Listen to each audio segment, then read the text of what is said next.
गीतात्मक है कथा। गीता केवल स्तुत्यात्मक नहीं है, गीता केवल घटनात्मक नहीं है, गीता केवल उपदेशात्मक नहीं है, गीता गीतात्मक है। गेयम, ये भगवान की कथा में गीताएं हैं, गीतात्मक है, इसमें अनेक गीताएं हैं। हंस गीता, कपिल गीता, पांडव गीता। अरे एक अद्भुत बात बताएं, गृहस्थ गीता, एक गृहस्थ गीता भी है। अगर गृहस्थियों को अपनी गीता पता लग जाए तो बड़े आनंद की बात है। गृहस्थ गीता माने क्या?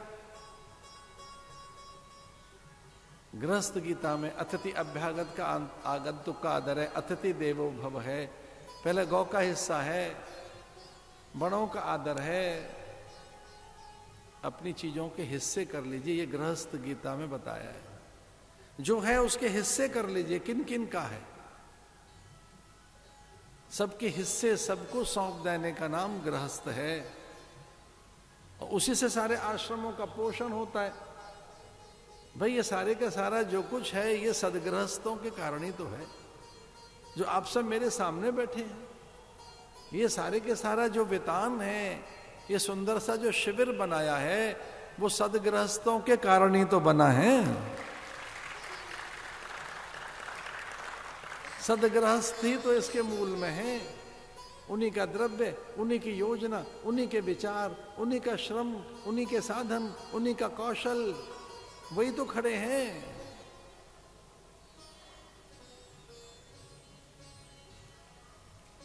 हम तो सन्यासी निमित्त भर हैं, हम तो केवल निमित्त हैं, बाकी तो आप हैं मूल। गृहस्थ आश्रम में एक गीता है, गृहस्थ गीता, जो दान से आरंभ होती है, सेवा से होती है, सिमरन से होती है, सत्कर्म करते रहना। भगवान की बड़ी अद्भुत कथाएं हैं।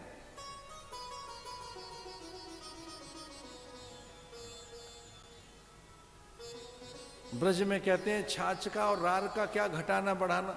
छाछ में पानी डालते रहो, छाछ बढ़ती रहेगी, रार में चार बातें और डालते रहो, रार बढ़ती रहेगी। रार माने झगड़ा, रार कहते हैं झगड़े को। तर्क तर्क करते रहो, हमारा झगड़ा बढ़ता रहेगा। और छाछ में पानी डालते रहो, छाछ बढ़ती रहेगी।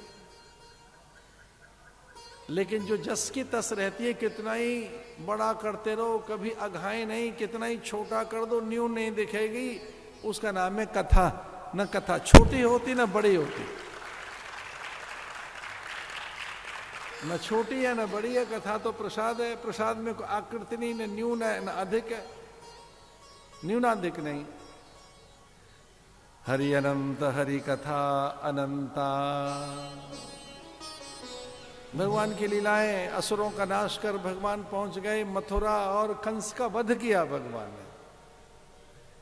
लीजिए और क्या बताया, गोवर्धन उठाया भगवान ने, ठीक है, कंस का वध कर दिया, अतः ही मारा गया, केश पकड़कर खींचा, मुष्टक प्रहार किया, रक्त वमन कर गिर पड़ा, और चारों ओर जय जयकार हो गई, कृष्ण तेरी जय हो। कारागृह में गए, भगवान ने मुष्टक प्रहार किया, ताले तोड़ डाले, अपने माता पिता से मिले, वर्षों के दुख दूर हो गए।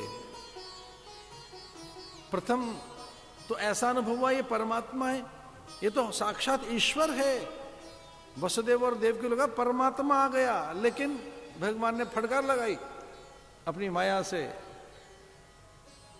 कि परमात्मा न दिखूं इन्हें, मैं इनका पुत्र दिखूं, तभी सुख ले पाएंगे।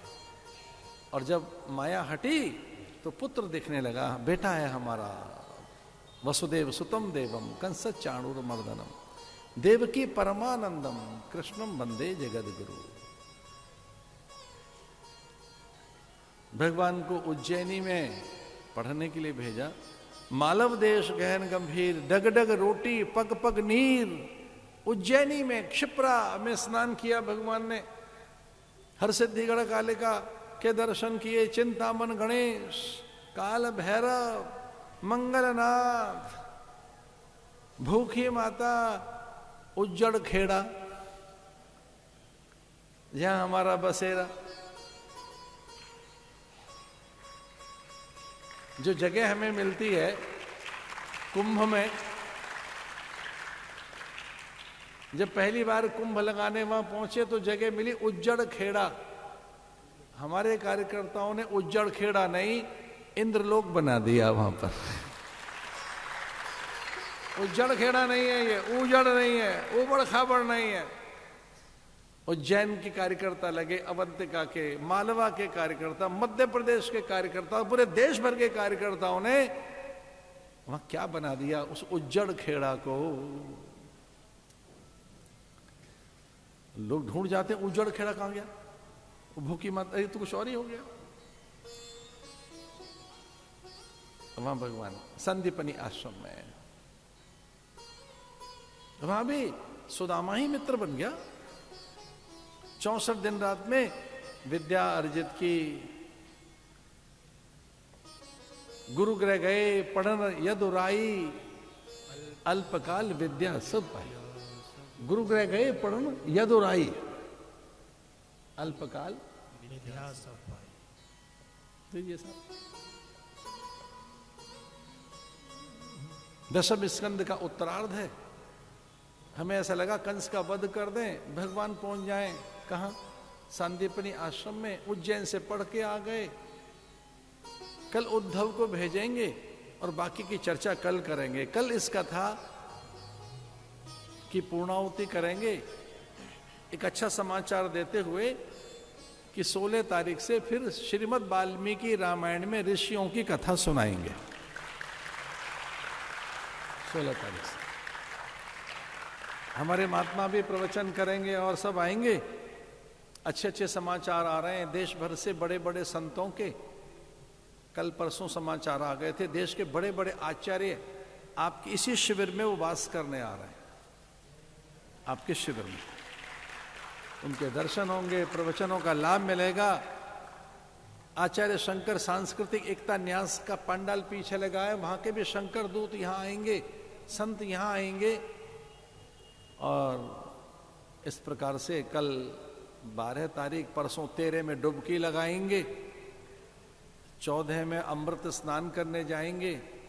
यहाँ डटे ही रहेंगे बसंत पंचमी के भी बाद तक।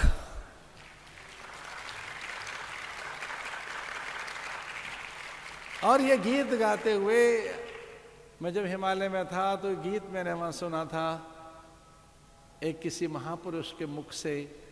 उन्होंने यहां तप किया अरेल में, गंगा, ये अरेल में यहां उन्होंने तप किया है। बड़े भारी महापुरुष थे। जब मैं हिमालय में था तो गीत उनसे मैंने सुना, वो गीत गाया करते थे। वही उनका संकीर्तन, वही भजन, वही उनकी साधना, सब कुछ वही था। भजन भी वही है, सब कुछ वही था। वो गीत एक गाते थे, आप जगो